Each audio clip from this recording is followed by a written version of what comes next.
Story 1: The Silent Shopper. It was nearing 3 a.m. on a quiet Tuesday when Jared began his night shift routine at a small 7-Eleven tucked away in a sleepy suburban neighborhood. The graveyard shift wasn't eventful most nights, but Jared didn't mind. It gave him time to think, or so he thought. Around 3:15, the automatic doors slid open, their mechanical work breaking the silence.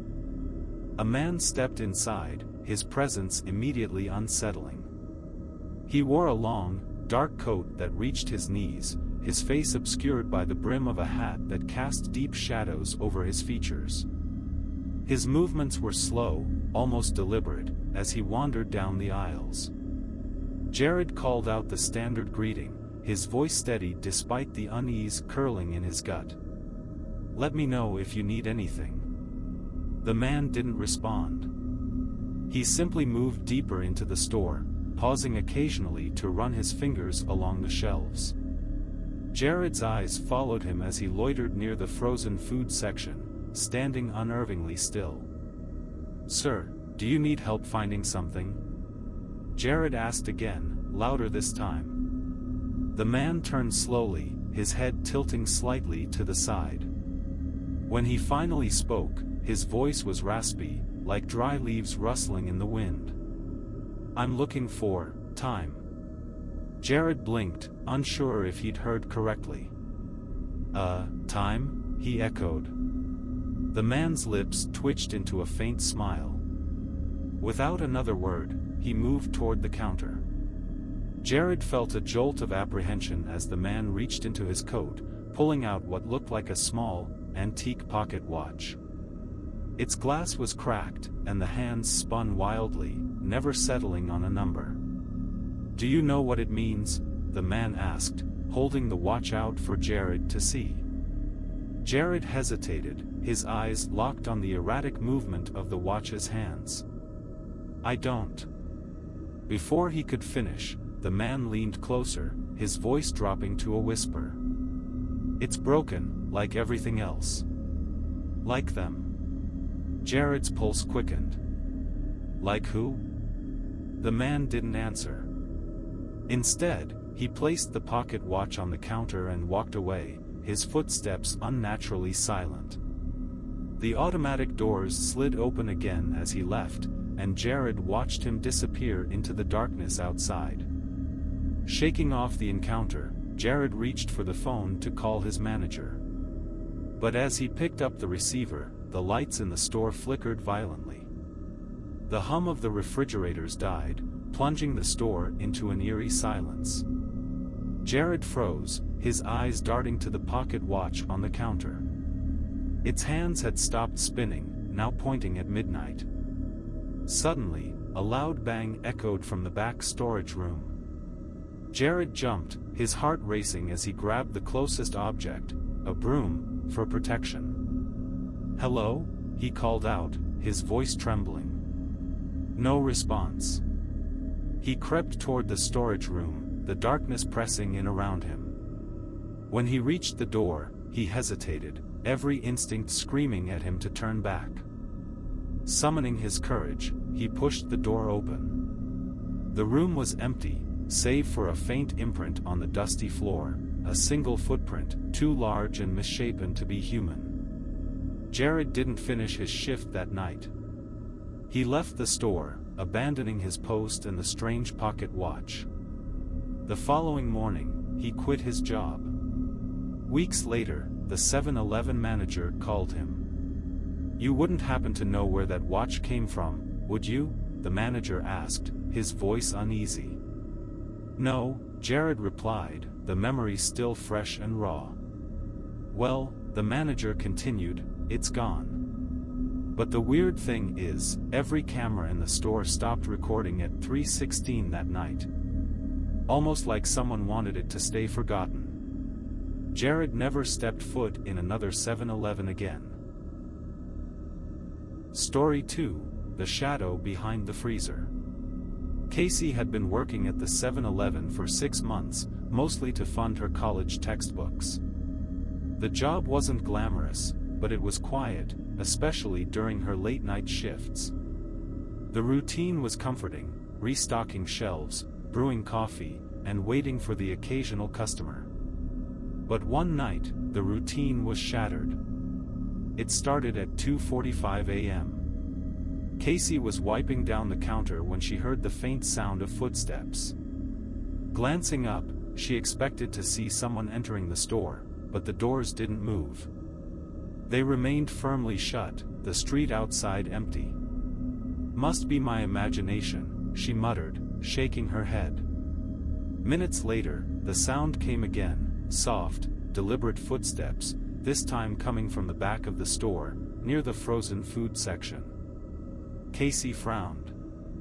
She knew there were no customers inside. She would have heard the chime of the door. "Hello?" she called out. No response. Gripping her flashlight, she stepped out from behind the counter and walked toward the back aisle. The frozen food section was bathed in the harsh white light of the freezers, the hum of the compressors filling the air. Everything looked normal.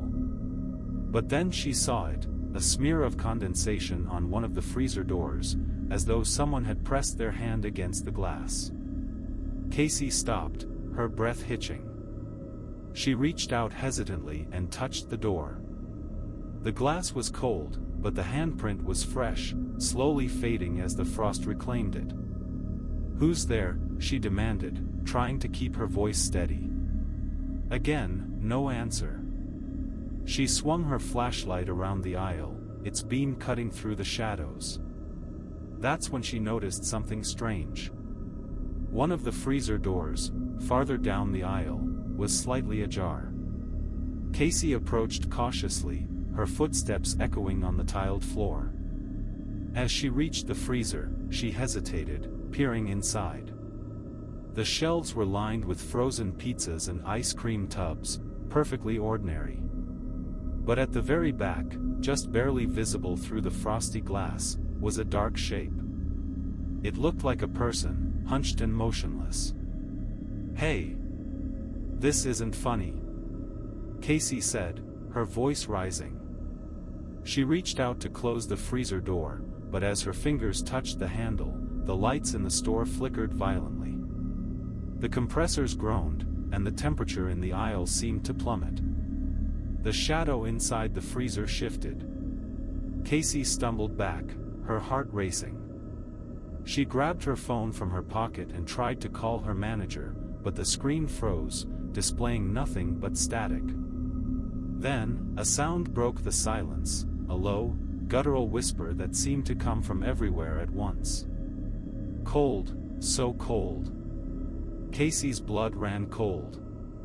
She backed away, her eyes never leaving the freezer. The door creaked open wider, and for a brief moment, she saw it.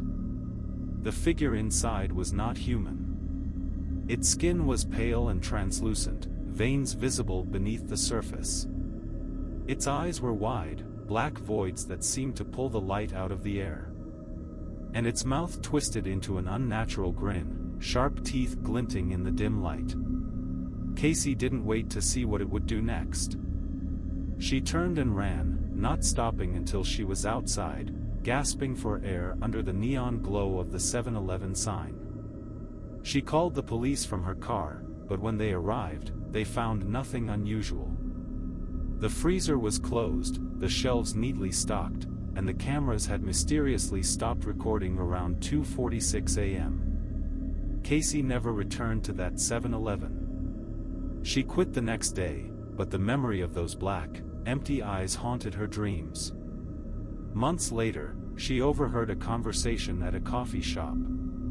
A woman was talking about the same 7-Eleven, saying her brother had seen something strange there late at night, a shadowy figure in the freezer aisle, whispering the same chilling words, "Cold, so cold." Casey left without finishing her coffee. She didn't need to hear any more. Story 3: The Man with the Empty Eyes. Nick had always prided himself on being a rational guy. He'd worked the night shift at a 7-Eleven for nearly 2 years, and nothing had ever rattled him. Sure, he'd dealt with the occasional oddball customer, a few drunks, and a break-in attempt once, but nothing that couldn't be explained. But that night was different. It was a little past 3 a.m., and the store was dead quiet. Nick was sitting behind the counter, scrolling through his phone to pass the time. Outside, the rain fell in heavy sheets, the parking lot a glistening black mirror. The chime of the door startled him. He looked up to see a man walk in. Something about the guy set Nick on edge immediately. He was tall and thin, almost unnaturally so, with limbs that seemed just a bit too long. His clothes were soaked from the rain, and his face was pale, as if he hadn't seen the sun in years. But it was his eyes, or the lack of them, that froze Nick in place. Where his eyes should have been were two dark, empty sockets. Nick blinked, convinced he was seeing things. But when he looked again, the man's face was the same. Pale skin. Empty sockets. "Can I help you?" Nick asked, his voice trembling slightly. The man didn't answer. He just stood there, dripping rainwater onto the floor. Slowly, he tilted his head, as if studying Nick. A chill ran down Nick's spine. He forced himself to look away, pretending to busy himself with the cash register. "If you're looking for something, let me know," he said, trying to keep his tone light. The man moved then, walking slowly down the aisles. His footsteps were eerily silent, despite the wet soles of his shoes. Nick watched him from the corner of his eye, noting how he seemed to glide rather than walk. The man stopped in front of the refrigerated drinks, his head tilting again as he stared at the glass doors. Then he turned, his eyeless face pointed directly at Nick. Nick's hands clenched into fists. He wasn't sure why, but every instinct in his body was screaming at him to leave. To run. The man started walking back toward the counter, his movements deliberate and unhurried. Nick's heart pounded as he reached for his phone, but the moment he unlocked the screen, it froze. The display was a static blur, lines flickering across it. "What do you want?" Nick demanded, his voice louder now, tinged with panic. The man stopped on the other side of the counter, just a few feet away. He leaned forward, his empty sockets boring into Nick. Then he smiled. It wasn't a normal smile. His lips stretched too wide, revealing rows of jagged, yellowed teeth. The corners of his mouth cracked, dark liquid oozing from the wounds. Nick stumbled back, nearly tripping over the stool behind him. He fumbled for the landline phone, but the dial tone was gone. The store lights flickered, casting the man's shadow across the walls, but something was wrong. The shadow didn't match his movements. It seemed alive, twisting and writhing like a living thing. The man raised a hand, pointing at Nick with a bony finger. His voice, when he finally spoke, was a low, guttural rasp that sounded like nails on a chalkboard. "You left the door open," he said. Nick's mind raced. "What door?"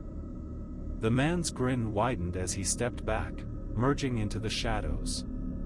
His body seemed to dissolve into the darkness, leaving only his voice behind. "Close it, before it's too late." The lights snapped back to normal, and the store was empty. The man was gone, the floor dry where he had stood. Nick didn't know what to do.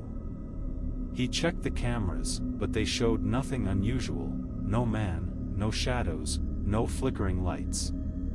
He spent the rest of his shift jittery, jumping at every little sound. When his relief came in the morning, Nick didn't bother explaining. He simply grabbed his jacket and left, vowing to find another job. That night, as he tried to sleep, he couldn't shake the man's words. "You left the door open." Nick's apartment door was locked. The windows were secure. But when he turned out the lights, the shadows in his room seemed to move on their own, and in the corner, he swore he saw a smile, wide, jagged, and waiting.